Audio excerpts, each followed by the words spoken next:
তো চাঁদাবাজি তো বেটার আপনার জাকাতের চেয়ে, ফেতরার চেয়ে। নীলুফা চৌধুরী মহিলা বিএনপি নেত্রীকে আমি বলবো, চরম পর্যায়ে ভুল করেছ। বর্তমানে ফেসবুকে দেখেছি একটি বিষয় নিয়ে খুব খোঁচাখুচি চলছে, যে বিষয়টা হচ্ছে ফজলুর রহমান সাহেবকে, সেটা আমার জানার বিষয় না। আমার জানার বিষয় হচ্ছে ফজলুর রহমান সাহেব কি বলেছে, সে কি বলতে চাচ্ছে, এই বিষয়গুলি আমাদের জানার বিষয়। কারণ ফজলুর রহমান যদি ভুল করে, তার ভুলকে সংশোধন করায় দেওয়া আলেমদের কাজ। কাজেই প্রথম নম্বর ভুল সেই ফজলুর রহমান করেছে। প্রথম নম্বর ভুল, সে সর্বপ্রথম বলেছে বাংলাদেশে কোনো মোল্লাতন্ত্র চলবে না। ওইখানে কিন্তু জামাত বা ওয়াহাবি কাউকে উল্লেখ করে নাই। তার উদ্দেশ্য মোল্লাতন্ত্র বাংলাদেশে চলতে দেওয়া হবে না। দ্বিতীয় নম্বর বলেছে, সে মহিলাদেরকে সতর্ক করেছে যাতে আলেমদের সন্তান তাদের গর্ভে ধারণ না করে। ওইখানে কিন্তু ডালাওভাবে আলেম উল্লেখ করেছে, ওইখানেও সে কোনো ওয়াহাবি বা জামাতি উল্লেখ করে নাই, শুধু আলেমদেরকে উল্লেখ করেছে। তৃতীয় কথা বলেছে যে কবি নজরুল ইসলাম অনেক বছর আগে যে কবিতা উল্লেখ করে বলেছিল যে আল্লাহ আমার প্রভু, আমার নাহি নাহি বই, রাসূল আমার নেতা, কোরআন আমার গ্রন্থ, ইসলাম আমার পরিচয়। সেই কথাটাকে সে বলেছে আল্লাহ আমার প্রভু এই স্লোগান আমি বন্ধ করিয়েছি, রাসূল আমার নেতা এই স্লোগান আমি বন্ধ করিয়েছি। সে আরও বলেছে কোরআন আমার গ্রন্থ, এই যে স্লোগান দেওয়া হয়েছে এই স্লোগান আমি বাংলার জমিনে বন্ধ করিয়েছি। তাহলে কি বুঝলাম আমরা? সে ইসলাম প্রতিষ্ঠিত হোক সেটা চাই না। আল্লাহ রাসূল বলেছেন যা আল হক ওয়া যাহাকাল বাতিল ইন্নাল বাতিলা কানা যাহুকা, হক আসবে বাতিল পলায়ন করবে। আমার নবী 63 বছরের জিন্দেগির ভিতরে কখনো বাতিলের কাছে মাথা নত করে নাই, হকের আওয়াজ দিয়ে গেছেন। আজকে যারা হককে মিটাই দিতে চায় তারা কখনোই কোনো আলেমের বন্ধু হতে পারে না, কখনোই কোনো আলেমের বন্ধু হতে পারে না। আমার রাসূলের নেতৃত্বে মক্কা থেকে মদিনা ইসলাম প্রচার হয়েছে, আমার রাসূলের নেতৃত্বে কাবাগর থেকে মূর্তিগুলি বাহির করা হয়েছে।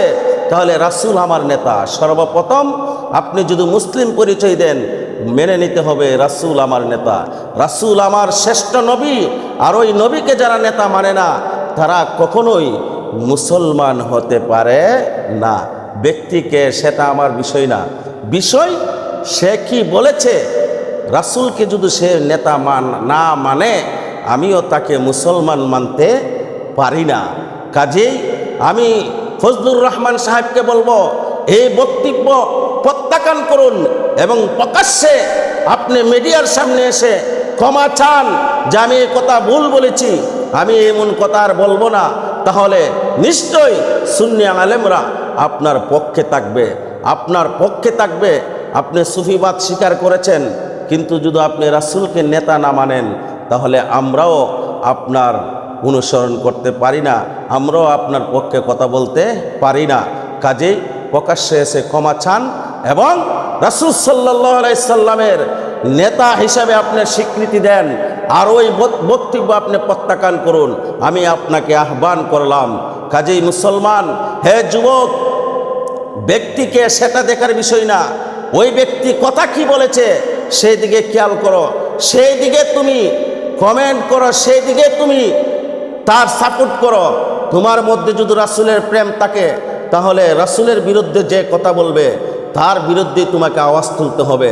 আল্লাহ রাব্বুল আলামিন আপনি আমাকে সত্যিকারের রাসূল প্রেমিক হয়ে এবং রাসূলের বিরুদ্ধে যারাই কথা বলবে তাদের বিরুদ্ধে প্রতিবাদ করার মতো কবুল করুক। সকলে বলুন আমিন। সাদাবাজি করাটা জুলুম, এই জুলুমের সাথে মিশিয়েছে আর বলতেছে যে জাকাত আর সাদাবাজি করা একই কাজ।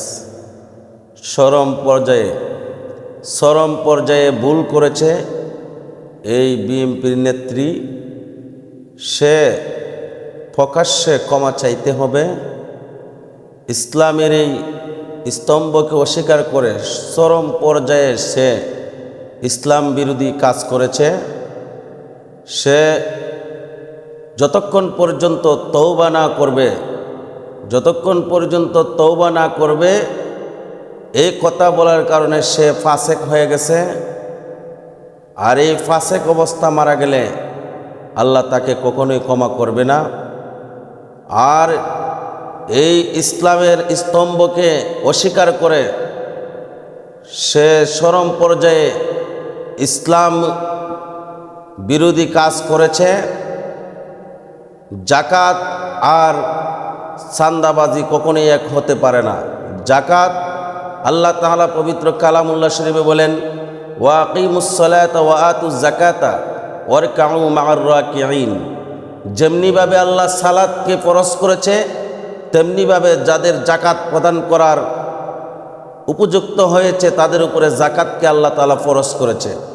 তাহলে এই ফরজকে অস্বীকার করে সে একটি হারাম কাজের সাথে মিশ্রিত করেছে।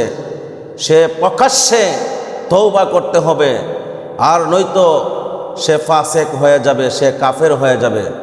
সে ইসলামের স্তম্ভকে অস্বীকার করার কারণে আমি তওবার আহ্বান জানাচ্ছি তাকে।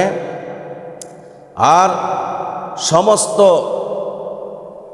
মুসলিম জনতাকে সজাগ থাকার জন্য আহ্বান করছি। যেইভাবে তারা ইসলাম বিদ্বেষী কথা বলতেছে, আমরা যে যে জায়গা থেকে প্রতিবাদ করতে হবে।